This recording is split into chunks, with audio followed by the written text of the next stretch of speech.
Cumprimento a todos os meus irmãos e amigos em Cristo Jesus. Seja bem-vindo ao estudo da lição número 9, Provas, Tribulações e Listas. Vamos orar ao nosso Deus. Pai Santo que estás nos céus, na Tua presença, meus irmãos e eu nos introduzimos louvando ao Senhor como Santo de Israel. Santo, Santo, Santo é o Senhor Deus Todo-Poderoso que era, que é e que há de vir. Humildemente na Tua presença imploramos que o Senhor derrame o Espírito Santo sobre nós. Ao abrirmos a Tua palavra neste momento, que o Senhor fale mais uma vez ao nosso coração, em nome de Jesus. Amém. Provas, tribulações e listas. Queridos, Jesus nunca prometeu uma vida fácil para os seus seguidores. Jesus Cristo nunca prometeu um céu sempre azul. É óbvio que todo aquele que quer seguir a Jesus Cristo sofrerá perseguições, assim como Jesus sofreu perseguições. Por isso Jesus diz em João capítulo 16, o Evangelho de João, capítulo 16 e o verso 33. Aqui nós lemos: Tenho-vos dito isto, para que em mim tenhais paz. No mundo tereis aflições, mas tende bom ânimo, eu venci o mundo. Jesus dá a certeza da vitória, mas Jesus também diz: vocês vão ter aflições. Perseguiram a mim, perseguirão a vós também. Por isso ele diz também em João capítulo 15 e o verso 20. João capítulo 15 e o verso 20. Lembrai-vos da palavra que vos disse: não é o servo maior do que o seu senhor. Se a mim me perseguiram, também vos perseguirão a vós. Se guardaram a minha palavra, também guardarão a vossa. Perseguiram a mim, disse Jesus, também perseguirão a vós. Jesus Cristo é muito claro, é muito direto. Ele não engana as pessoas. Você pode confiar nele. Ele passou por aflições, por perseguições, por calúnias. Você também passará. Mas você não está sozinho. Meus queridos, Jesus passou pelo vale da sombra da morte. Existe também um vale da sombra da morte para você e para mim. Mas lembre-se, o Salmo 23 afirma que você e eu não estaremos sozinhos quando estivermos andando pelo vale da sombra da morte. Abra a sua Bíblia em Salmo 23 e aqui nós podemos ler. Salmo 23. O Senhor é o meu pastor, nada me faltará. Que certeza absoluta! Nada falta para você ou para mim. Ele supre todas as nossas necessidades. E o verso 2: Deitar-me faz em verdes pastos, guia-me mansamente às águas tranquilas, refrigera a minha alma. Guia-me pelas veredas da justiça por amor do seu nome. Ainda que eu andasse pelo vale da sombra da morte, não temeria mal algum, porque tu estás comigo, a tua vara e o teu cajado me consolam. Ainda que eu ande pelo vale da sombra da morte. Com certeza, Jesus andou pelo vale da sombra da morte. Com certeza, você e eu também vamos andar pelo vale da sombra da morte, mas não há o que temer. Tu estás comigo, a tua vara e o teu cajado me consolam. O próprio apóstolo Paulo, que também andou pelo vale da sombra da morte. O apóstolo Paulo afirma na sua segunda carta a Timóteo. Abra sua Bíblia.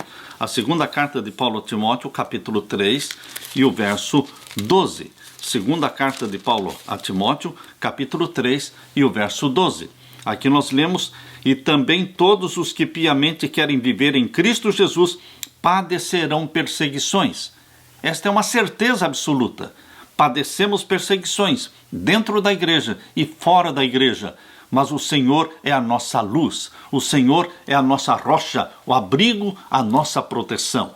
Queridos, provas, tribulações, com certeza, mas o amor de Deus, a certeza da sua bênção, a certeza do seu perdão, com certeza também. Podemos dizer: até aqui nos ajudou o Senhor. Queridos, na lição desta semana, vamos ler algumas listas, longas listas de genealogias. Eu diria que estas longas listas de genealogias são um obstáculo quase que intransponível para a maioria dos cristãos. A maioria dos cristãos vem lendo a palavra de Deus, mas quando se deparam com aquelas longas genealogias, eles desistem. Mas por quê? Deus colocou na sua palavra estas longas listas de genealogias. Elas foram incluídas por alguma razão. O Senhor Deus é um Deus de detalhes. Deus conhece a nossa família. As listas revelam que Deus se importa até mesmo com os mínimos detalhes. Jesus afirmou que Deus se importa com os pardais, Jesus se importa com os cabelos da sua cabeça e nada acontece sem que ele saiba, e Deus cuida de tudo.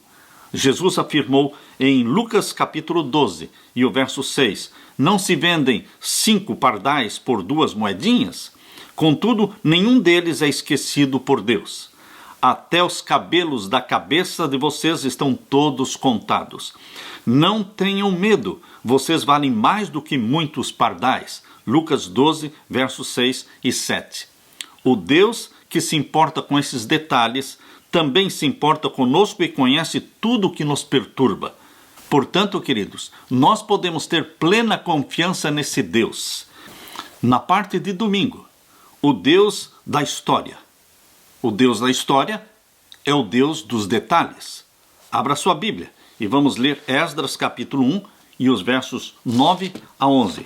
Esdras capítulo 1 e os versos 9 a 11. Aqui nós lemos. E este é o número deles: 30 bacias de ouro, 1000 bacias de prata, 29 facas, 30 taças de ouro, 410 taças de prata, de outra espécie, e 1000 outros vasos. Todos os vasos de ouro e de prata foram 5.400. Todos estes levou Sesbazar quando os do cativeiro subiram de Babilônia para Jerusalém. Quando você lê Esdras e você lê também Daniel capítulo 1, abra sua Bíblia, em Daniel capítulo 1, você vai encontrar uma plena harmonia entre os dois relatos. Daniel capítulo 1 e os versos 1 e 2. Aqui nós lemos: no ano 3º do reinado de Jeoiaquim, rei de Judá, veio Nabucodonosor, rei de Babilônia, a Jerusalém e a sitiou. E o Senhor entregou nas suas mãos a Jeoiaquim, rei de Judá, e uma parte dos vasos da casa de Deus, e ele os levou para a terra de Sinar, para a casa do seu Deus, e pôs os vasos na casa do tesouro do seu Deus. Estes vasos sagrados, que foram levados por Nabucodonosor para a Babilônia, agora estavam sendo devolvidos para Jerusalém, para serem colocados no templo de Jerusalém. O livro de Esdras fornece os detalhes, enquanto o livro de Daniel apresenta um contexto geral. Juntos, porém, esses textos mostram que o Senhor está no controle. A história das nações fala a nós hoje. Deus tem designado um lugar em seu grande plano para cada nação e para cada indivíduo. Homens e nações estão sendo hoje testados pelo prumo na mão daquele que não erra. Por sua própria escolha, todos estão decidindo o seu destino, e Deus está dirigindo tudo para a realização dos seus propósitos. Profetas e Reis, página 536. Deus tem o controle das nações, dos governos e também o controle da minha vida, da sua vida. Tudo está nas mãos de Deus. E nós temos plena confiança de que Ele conduz tudo da melhor forma possível para o nosso bem, para o bem daqueles que amam a Deus. Em Daniel capítulo 5, nós lemos sobre Belsazar. Abra sua Bíblia em Daniel capítulo 5. Aqui em Daniel capítulo 5, relata a festa de Belsazar, o carnaval da morte. Lemos aqui no capítulo 5, verso 1 em diante. O rei Belsazar deu um grande banquete a 1000 dos seus grandes e bebeu vinho na presença dos 1000. Havendo Belsazar provado o vinho, mandou trazer os vasos de ouro e de prata que Nabucodonosor, seu pai, tinha tirado do templo que estava em Jerusalém, para que bebessem por eles o rei e os seus grandes, as suas mulheres e concubinas. Então trouxeram os vasos de ouro, que foram tirados do templo da casa de Deus, que estava em Jerusalém, e beberam por eles o rei, os seus grandes, as suas mulheres e concubinas. Beberam o vinho, e deram louvores aos deuses de ouro, e de prata, e de cobre, de ferro, de madeira e de pedra. Belsazar, ele era um profano. Ele desonrou a Deus quando profanou os vasos trazidos de Jerusalém para a Babilônia. Nabucodonosor trouxe esses vasos, mas respeitou o Deus de Israel. Porém, Belsazar profanou os vasos, bebendo vinho com as suas prostitutas, com as suas mulheres. Belsazar honrou os deuses de ouro, de prata, de cobre, de ferro, de madeira e de pedra, mas não honrou o Criador dos céus e da terra. Por isso a mão de Deus apareceu escrevendo na parede. E aqui diz o verso 5: na mesma hora apareceram uns dedos de mão de homem e escreviam defronte do castiçal, na estucada parede do palácio real, e o rei via a parte da mão que estava escrevendo. Então se mudou o semblante do rei, e os seus pensamentos o turbaram, as juntas dos seus lombos se relaxaram, e os seus joelhos bateram um no outro. E ordenou o rei com força que se introduzissem os astrólogos, os caldeus e os adivinhadores. E falou o rei e disse aos sábios de Babilônia: qualquer que ler esta escritura e me declarar a sua interpretação será vestido de púrpura e trará uma cadeia de ouro ao pescoço e será no reino o terceiro dominador. Por que o terceiro dominador? Porque o rei era Nabonidos, pai de Belsazar. Porém, Nabonidos não gostava de governar. Nabonidos se retirou para uma cidade distante de Babilônia, porque ele era amante da arte, amante da natureza. Ele não queria reinar, então ficou o filho, Belsazar, reinando. Por isso Belsazar é o segundo no reino. E ele disse para Daniel: você será o terceiro no reino. Então o rei Belsazar perturbou-se muito, diz o verso 9, e mudou-se nele o seu semblante, e os seus grandes estavam sobressaltados. A rainha, por causa das palavras do rei e dos seus grandes, entrou na casa do banquete e falou à rainha e disse: ó rei, vive para sempre, não te turbem os teus pensamentos, nem se mude o teu semblante. Há no teu reino um homem que tem o espírito dos deuses santos, e nos dias do teu pai se achou nele luz, e inteligência e sabedoria, como a sabedoria dos deuses. E teu pai, o rei Nabucodonosor, sim, teu pai, ó rei, o constituiu chefe dos magos, dos astrólogos, dos caldeus e dos adivinhadores. A Bíblia aqui menciona Nabucodonosor como pai de Belsazar. Na realidade, ele era avô de Belsazar. Quando você lê o capítulo 5 de Daniel, você percebe que Belsazar não era ignorante. Ele conhecia o que tinha acontecido com Nabucodonosor, seu avô. Ele conhecia a história dos 7 anos que Nabucodonosor perdeu a consciência, perdeu a sanidade mental e passou a viver entre os animais comendo capim, quando os pelos cresceram, as unhas cresceram, e ali permaneceu 7 anos. Belsazar conhecia esta experiência trágica de Nabucodonosor, mas mesmo assim não honrou o Deus do céu. Por isso aqui em Daniel capítulo 5, Daniel faz com que Belsazar se lembre da experiência do seu avô Nabucodonosor. Capítulo 5, verso 21. E foi tirado dentre os filhos dos homens, e o seu coração foi feito semelhante ao dos animais. E a sua morada foi com os jumentos monteses, fizeram-no comer erva como os bois, e pelo orvalho do céu foi molhado o seu corpo, até que conheceu que Deus, o Altíssimo, tem o domínio sobre os reinos dos homens, e a quem quer constitui sobre eles. E tu, verso 22, e tu, seu filho Belsazar, não humilhaste o teu coração, ainda que soubeste tudo isto. Belsazar, com certeza, não era ignorante. Ele era rebelde, ele era atrevido. E o verso 23, e te levantaste contra o Senhor do céu, pois foram trazidos os vasos da casa dele perante ti. E tu, os teus grandes e as tuas mulheres e as tuas concubinas, bebestes vinho por eles, além disto, deste louvores aos deuses de prata, de ouro, de cobre, de ferro, de madeira e de pedra, que não veem, não ouvem, nem sabem, mas a Deus, em cuja mão está a tua vida, e todos os teus caminhos, a ele não glorificaste. Queridos, na mão de Deus está a minha vida, todos os nossos caminhos. Nós vivemos, nós movemos em Deus.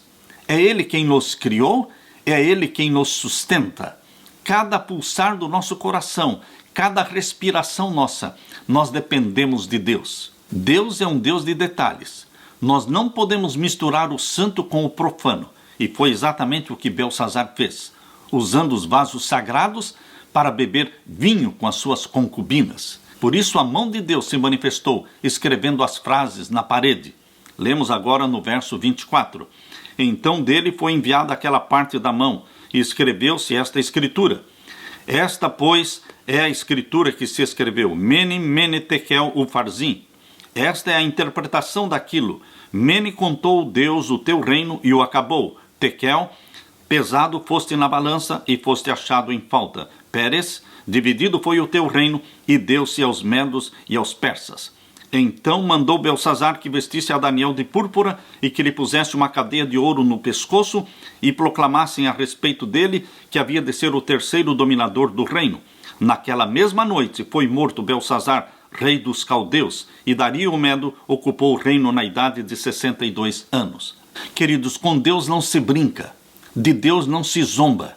Babilônia caiu no ano de 539 a.C., quando foi conquistada pelo rei Ciro, rei do exército medo-persa. Belsazar confiava erroneamente em seu sucesso, luxo e fama. Ele era tão arrogante que havia organizado um banquete extravagante na noite em que acabaria sendo morto. É sempre trágico quando não entendemos as advertências de Deus e não seguimos a sua instrução. O profeta Daniel esteve sempre ali, mas havia sido ignorado. Queridos, o Deus dos detalhes, o Deus da história, é o Deus da minha vida, é o Deus da tua vida. Deixemos que Deus nos dirija. Descansemos nas mãos deste Deus, que tudo sabe, tudo conhece, tudo vê. Ele dirige as nações, ele dirige os governos, ele faz impérios serem levantados e ele também derruba os impérios. Mas este Deus, queridos, cuida de você e de mim, como se nós fôssemos os únicos para ele cuidar. Ele nos ama como se nós fôssemos os únicos para amar. Eu me deleito e me regozijo neste Deus, o Deus da minha salvação, a minha fortaleza, a minha rocha, o meu esconderijo. Aleluia. Na parte de segunda-feira, em suas cidades, a repetição de Esdras capítulo 2, lá em Neemias capítulo 7, foi proposital. Essas listas podem parecer cansativas para você, mas revelam um ponto importante. Deus se importa com detalhes que talvez não nos interessem. Em Neemias capítulo 7 e o verso 73, nós lemos: E habitaram os sacerdotes, e os levitas, e os porteiros, e os cantores, e alguns do povo, e os netinins, e todo Israel nas suas cidades. O povo de Deus voltou de Babilônia para Jerusalém, reconstruíram o muro da cidade, reconstruíram a cidade, reconstruíram o templo de Jerusalém e voltaram a povoar as cidades.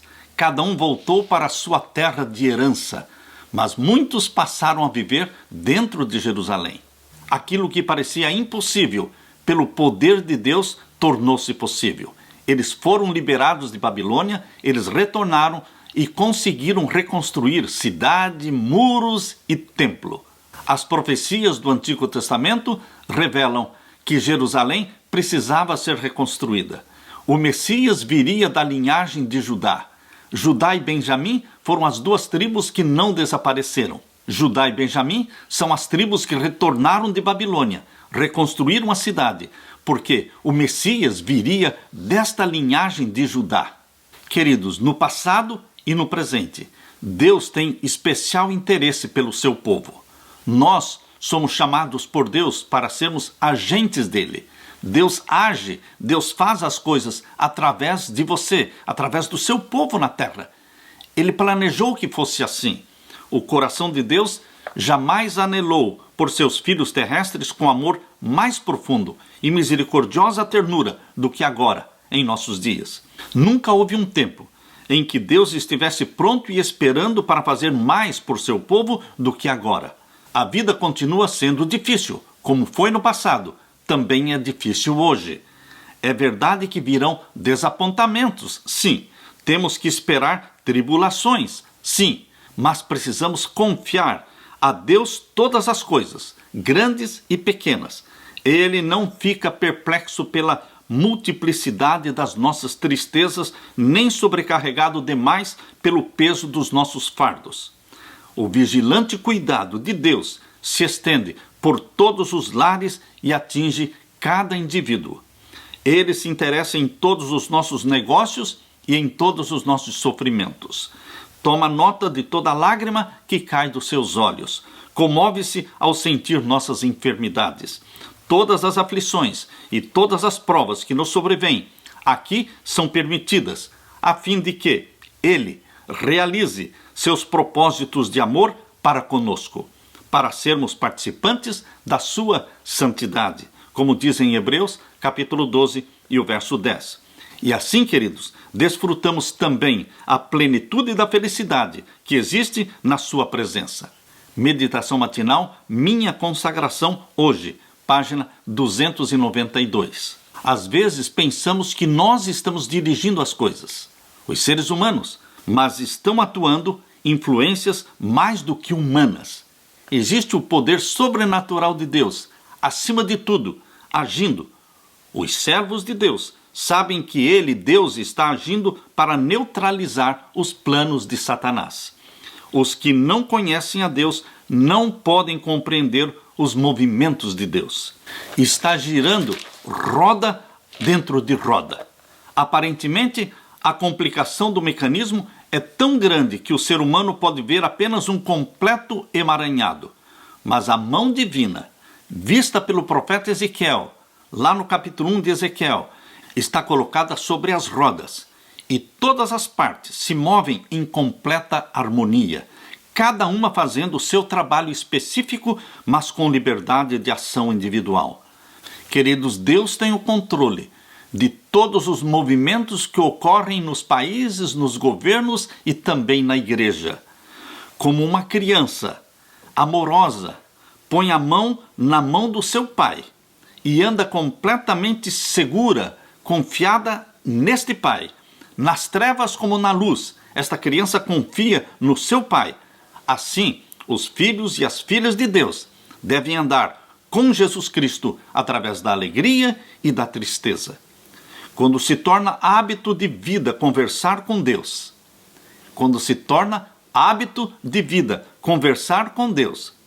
quebra-se então o poder do maligno. Quando é que nós quebramos o poder do maligno? Quando formamos o hábito de conversar com Deus, de depender dele. Quebramos o poder do maligno. Satanás não pode permanecer perto da pessoa que se aproxima de Deus. Aleluia! Vou repetir. Satanás não pode permanecer perto da pessoa que se aproxima de Deus. Se Cristo é nosso companheiro, não abrigaremos pensamentos vãos e nem impuros. Não condescenderemos com as palavras fúteis que ofenderiam aquele que veio para ser o santificador da nossa vida. A meditação matinal para conhecê-lo, na página 250. Lembre-se, meu querido irmão, quebrar o poder do maligno não é uma ação nossa, é o poder de Deus. Por isso precisamos estar perto de Deus. Precisamos continuamente conversar com Jesus Cristo, pois Satanás não pode permanecer perto da pessoa que está próxima de Deus. Aleluia! Na parte de terça-feira, onde estão os sacerdotes? Esta é uma boa pergunta. Uma pergunta que fazia sentido para Esdras, uma pergunta que faz sentido para mim e para você. Onde estão os sacerdotes? Onde estão os pastores? Onde estão aqueles agentes de Deus, ungidos do Senhor, que não vão deixar o povo viver no pecado, que vão chamar o pecado pelo nome e vão mostrar o caminho de Deus que leva para a Nova Jerusalém? Onde estão os sacerdotes? Onde estão os ungidos do Senhor, que não vivem como vive o povo, mas vivem uma vida mais santa, mais ungida pelo Espírito Santo? São os sacerdotes de Deus, são os líderes de Deus, ungidos de Deus, que levantam o padrão, que elevam o padrão de conduta. Por quê? Para que sejamos mais santos ainda. Deus disse: sede santos, porque eu sou santo. Onde estão os sacerdotes? Onde estão os pastores, que conduzirão o povo pelo caminho estreito, pelo caminho da abnegação, pelo caminho do negar-se a si mesmo, crucificar o eu? Quando nós lemos Esdras capítulo 8, verso 15, nós percebemos que Esdras reconheceu com estranheza que no meio do povo que estava voltando de Babilônia para Jerusalém não existiam sacerdotes, não existiam levitas. Abra sua Bíblia, Esdras capítulo 8 e o verso 15. Aqui nós lemos: E ajuntei-os perto do rio que vai a Ava, e ficamos ali acampados 3 dias. Então atentei para o povo e para os sacerdotes, e não achei ali nenhum dos filhos de Levi. Como os levitas, que deveriam ser os primeiros a retornarem de Babilônia para Jerusalém, porque eles eram os ungidos do Senhor, como nenhum deles veio no meio do povo com Esdras? Era muito estranho. Infelizmente, queridos, os levitas também se acostumaram com Babilônia e com os costumes de Babilônia. Quando Deus pediu para que o seu povo saísse de Babilônia, ele estava fazendo uma profecia, porque esta profecia se cumpre hoje, quando ele diz, lá em Apocalipse capítulo 18, verso 4, sai dela, povo meu. Deus quer que o seu povo saia de Babilônia. Povo e ministros precisamos sair de Babilônia. Naquele tempo, os levitas preferiram ficar em Babilônia, mas Deus está conclamando seus ministros, seus ungidos, para que saiam de Babilônia, para que sigam e conduzam o povo na direção de Jerusalém, a Nova Jerusalém. Esta é a nossa missão, conduzir o povo à Nova Jerusalém. A água não sobe acima da caixa d'água. O povo não vai alcançar um nível de santidade superior à dos ungidos do Senhor. Portanto, meus queridos, nós, pastores ungidos do Senhor, nós precisamos sim ser o exemplo, sermos o modelo de santidade, modelo de consagração, modelo de abnegação, renunciando a nós mesmos. Negue-se a si mesmo, tome a sua cruz e siga-me. Naquele tempo, os levitas preferiram ficar em Babilônia porque lá já tinham suas casas, já tinham suas propriedades, já tinham uma vida confortável.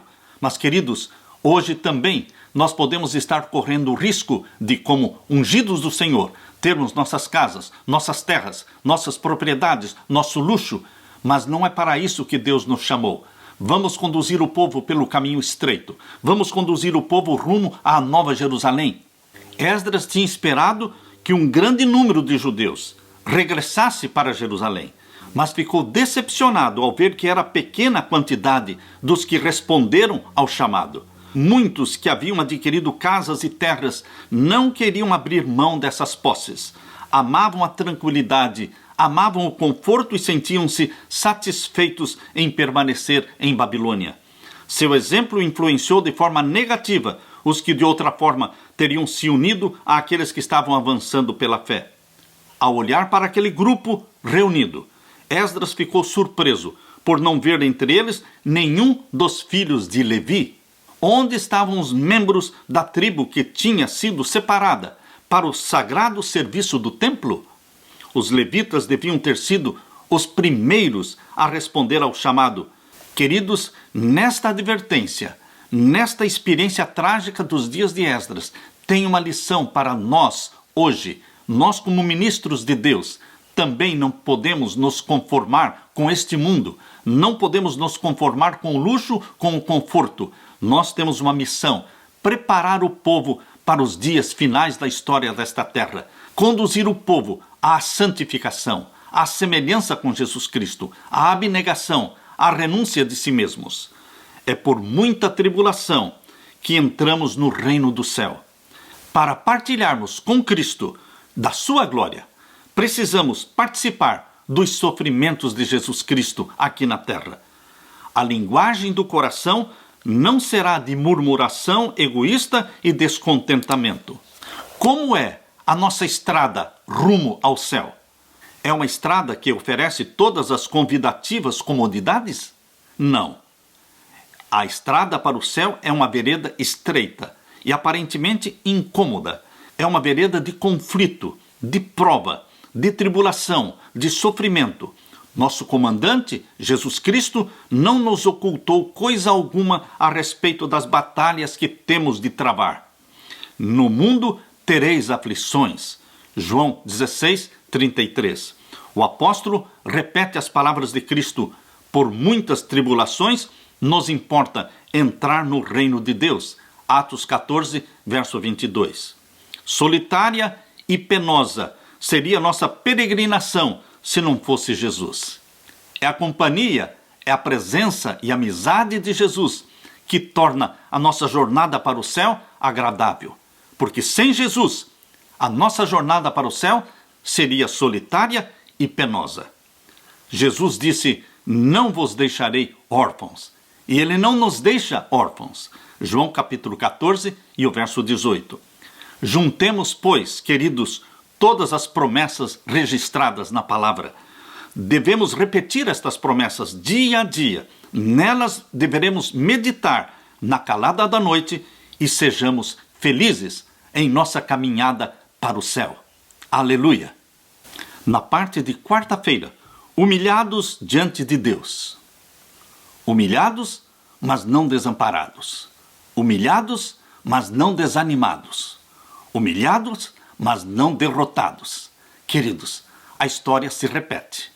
Esdras e Neemias conheciam as profecias. Eles sabiam que Deus traria, sim, de volta o seu povo para Jerusalém. Mas, queridos, não seria um retorno fácil. Não seria uma estrada fácil. Não seria sem desafios ao longo do caminho. Abra sua Bíblia em Esdras capítulo 8. Esdras capítulo 8 e vamos ver os versos 21 e 23. Aqui nós lemos: então apregoei ali um jejum junto ao rio Ahava, para nos humilharmos diante da face do nosso Deus, para lhe pedirmos caminho direito para nós, e para os nossos filhos, e para toda a nossa fazenda. Esdras entendia a dureza da missão, as dificuldades que enfrentariam pelo caminho. Por isso, Esdras convocou o quê? Vamos nos humilhar diante da face do nosso Deus, e vamos apregoar um jejum. Queridos, jejum e oração. À semelhança dos dias de Esdras, nós deveremos apregoar jejum e oração, porque nós estamos saindo de Babilônia e indo para Nova Jerusalém. Muitos estão arraigados nesta terra. Muitos filhos de Deus estão enraizados aqui, com luxo, com casas, com propriedades, com carro. Deus quer que nos desvencilhemos de tudo que nos atrapalha nesta jornada para o céu. Por isso, como foi nos dias de Esdras, temos que apregoar jejum e oração. Renúncia de nós mesmos. E aqui o verso 21, Esdras fala: para lhe pedirmos caminho direito para nós, para os nossos filhos e para toda a nossa fazenda. Nós queremos a salvação dos nossos filhos. Nós queremos a salvação da nossa família. Por isso, queridos, devemos marcar um dia de jejum semanal. Jejum e oração vão nos levar sim para o céu. E o verso 23 diz: nós, pois, jejuamos e pedimos isto ao nosso Deus, e moveu-se pelas nossas orações. Deus se move diante das orações e dos jejuns. Moveu-se pelas nossas orações. Jejum e humilhação diante de Deus eram maneiras de reconhecer sua dependência do Senhor para obter o sucesso. Hoje, da mesma forma, queridos, precisamos também de jejum e humilhação. Humilharmos-nos diante do nosso Deus, confessando os nossos pecados, dedicando nossa família a Ele e reiterando e reafirmando nossa decisão rumo ao céu. Queremos o céu, queremos a semelhança com Jesus, queremos a santidade de Jesus. Deus nos propõe bênçãos ou maldições. Sábio é aquele que abraça as bênçãos de Deus.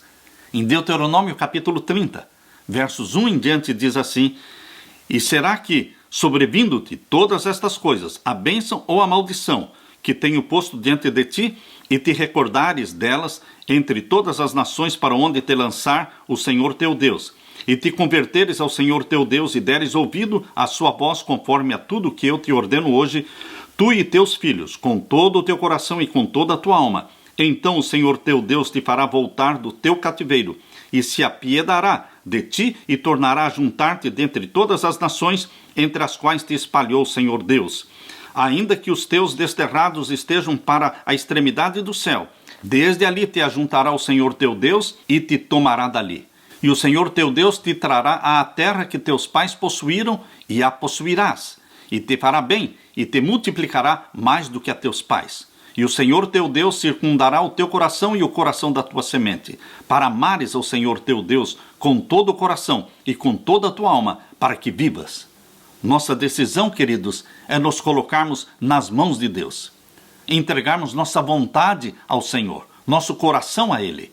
Não importa quão errados estivemos, não importa quantos pecados cometemos, é tempo de consagrarmos a nós e a nossa família a Jesus Cristo. Ele diz que Ele nos trará de volta para a terra prometida. Queridos, a Canaã celestial é o sonho de Deus para você e para mim. Este é o plano de Deus. Não podemos desistir. Deus trará seus filhos e suas filhas de todos os 4 cantos da terra, leste e oeste, norte e sul, e Ele os ajuntará e conduzi-los-á à terra prometida, a Canaã celestial. Esta promessa de Deuteronômio capítulo 30 é uma promessa para os nossos dias. Para nós que somos a última geração, para nós que somos a última igreja do Apocalipse, Laodiceia, sim, não tem outra. Nós somos o povo do juízo. Nós somos a última geração que vai assistir os grandes acontecimentos que anunciam a chegada do nosso Cristo, do nosso Senhor. Queridos, Jesus Cristo cumprirá suas promessas. Deveremos erguer nosso rosto para o céu. É de lá que virá o nosso socorro. E buscarmos o batismo do Espírito Santo todos os dias para sermos como Jesus Cristo. Termos a mente de Jesus Cristo e amarmos o nosso Pai como Jesus Cristo amou o Pai. E guardarmos o mandamento do nosso Pai como Jesus Cristo guardou os mandamentos do seu Pai. Queridos, este é o desafio. Esta é a bênção prometida em Deuteronômio 30. Tome posse dessa bênção. Agarre-se nela para a salvação tua e da tua família. Amém. Na parte de quinta-feira, na Cidade Santa.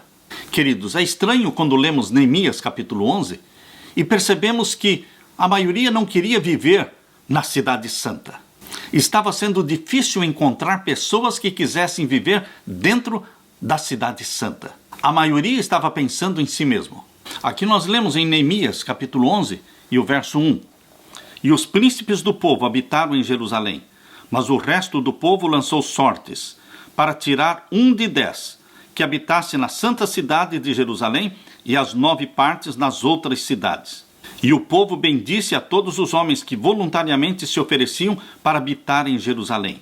Quando eu li o relato de Neemias capítulo 11, eu fiquei pensando, será que nosso povo também não quer ir para a santa cidade, a Nova Jerusalém? Será que nós temos outras prioridades, outros interesses, que não sejam de ir para a santa cidade, a Nova Jerusalém? Neemias encontrou dificuldade para encontrar pessoas que quisessem viver dentro da cidade santa. Transferindo esta preocupação de Neemias para os nossos dias, será que o povo de Deus está valorizando a Nova Jerusalém, a santa cidade? Será que ir para o céu e viver com Jesus Cristo é a nossa prioridade? Ou estamos contentes com este mundo? Era necessário conseguir novos moradores para Jerusalém, dentre os que haviam acabado de retornar do exílio. Parece que era mais fácil viver no campo do que na cidade. As pessoas tinham suas terras, herdadas dos seus antepassados, abandoná-las e ir morar em Jerusalém era um sacrifício. É muito desafiador mudar para uma nova cidade ou um país onde o evangelho precisa ser disseminado. Queridos, hoje nós temos desafios enormes para evangelizar grandes cidades. Se bem que Deus deseje, sim, que você e eu vivamos no campo. Eu vivo no campo. É bom viver no campo. Mas os nossos desafios estão na cidade. É lá que temos que evangelizar o povo e salvar as almas. Por isso, é muito desafiador mudar para uma nova cidade ou um país onde o evangelho precisa ser pregado. Cumprir a missão nas cidades. Quando penso nas cidades nas quais pouco foi feito, onde há milhares que precisam ser advertidos da breve volta de Jesus, sinto um intenso desejo de ver homens e mulheres saindo para a obra com o poder do Espírito Santo, cheios do amor de Cristo por corações que perecem. Estas são as palavras de Ellen White, em Testemunhos para a Igreja, volume 7, página 40. Agora, queridos, abra sua Bíblia em Neemias capítulo 12. Aqui em Neemias capítulo 12 vamos encontrar uma longa lista de sacerdotes e levitas.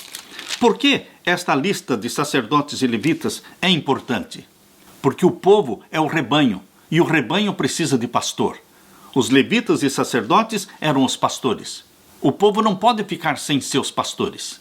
Mas, queridos, os pastores precisam ser consagrados, porque pastores e líderes consagrados conduzirão o povo à maior consagração, à maior santidade. Mais santos ainda, porque aquele que nos disse, sede santos, porque eu sou santo, não baixou o padrão. E os líderes ungidos do Senhor, eles precisam levantar o padrão de conduta, de vestuário, de alimentação, de reforma da saúde, levantar o padrão das músicas. Enfim, queridos, o povo espera pela santidade dos seus ministros. O povo espera pela guia e orientação dos seus ministros que são ungidos do Senhor. Antes que as grandes obras sejam realizadas, são necessárias pessoas consagradas. Onde estão estas pessoas consagradas, que se tornam exemplo do rebanho? O muro era importante para manter a segurança, mas a adoração verdadeira estaria em risco sem a presença dos sacerdotes consagrados para o serviço do Senhor. Queridos, no passado e no presente, o rebanho de Deus precisa de levitas pastores, levitas cantores, e que não conduzam a igreja para o mundo, que não sigam as práticas e os costumes do mundo, que não misturem o santo com o profano. O que nós pastores precisamos para a nossa vida e para a vida do povo de Deus está em Mateus capítulo 16. Abra sua Bíblia em Mateus capítulo 16. Mateus capítulo 16 e o verso 24. Então disse Jesus aos seus discípulos: se alguém quiser vir após mim, renuncie-se a si mesmo. Outra tradução diz: negue-se a si mesmo. Isto se chama abnegação, renúncia própria. Negar-se a si mesmo. Jesus Cristo viveu uma vida de abnegação, de renúncia de si mesmo. Por isso, ele é o seu exemplo. Ele é o meu exemplo como pastor, ele é o exemplo para o rebanho de Deus. Renuncie-se a si mesmo. Não busque fazer a tua vontade. Não viva da forma como lhe agrada, e sim da forma como agrada o nosso Jesus Cristo, o nosso querido Salvador. Renuncie-se a si mesmo. Tome sobre si a sua cruz e siga-me. Pregue o seu eu na cruz que Jesus Cristo pediu para você carregar. A cruz de Mateus 16, verso 24, não é a cruz de Jesus. É a sua cruz. A cruz para pregar o seu eu e colocar Jesus Cristo no trono do seu coração. Eu quero concluir, meus queridos, lendo para vocês o livro Caminho a Cristo, na página 63 e 64. Aqui diz: aos que já experimentaram o amor perdoador de Cristo e que desejam realmente ser filhos de Deus, contudo, reconhecem que seu caráter é imperfeito, sua vida é cheia de faltas e chegam a duvidar se seu coração foi realmente transformado pelo Espírito Santo. A esses, eu desejaria dizer: não recuem em desespero. Muitas vezes teremos de nos prostrar e chorar aos pés de Jesus por causa das nossas faltas e erros. Mas não devemos desanimar. Mesmo quando somos vencidos pelo inimigo, não somos rejeitados nem abandonados por Deus. Vou repetir.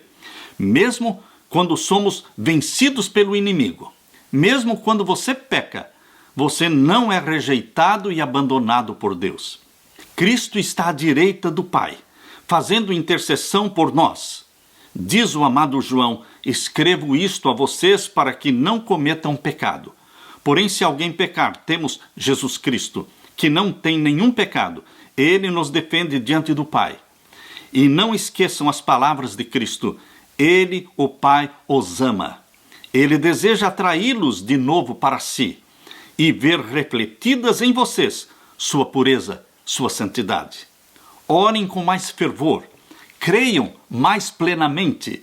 À medida que formos desconfiando do nosso próprio poder, confiemos mais no poder de nosso Redentor e haveremos de louvá-lo, a Ele que é a saúde da nossa face. Quanto mais perto de Jesus você chegar, meu irmão, tanto mais cheio de faltas você se sentirá. Por quê? Porque sua visão será mais clara e suas imperfeições poderão ser vistas em amplo e vivo contraste com a santidade e a natureza perfeita de Jesus. Isso é prova de que os enganos de Satanás perderam seu poder, que a influência vivificante do Espírito de Deus está despertando em você. Queridos, quanto menos enxergarmos nossas próprias qualidades, tanto mais veremos a infinita pureza e amabilidade de nosso Salvador. A percepção de nossa pecaminosidade nos conduz a Jesus, que é capaz de perdoar, salvar, transformar, tornando-nos semelhantes a Ele. Jesus Cristo é o padrão da nossa santidade. Queremos viver com Jesus Cristo no céu. Este é o nosso sonho. Esta é a nossa meta. Para o céu, juntos iremos. Que Deus derrame sobre você o Espírito Santo. Que você firme os seus passos no caminho do Senhor. Esta é a minha oração. Em nome de Jesus. Amém.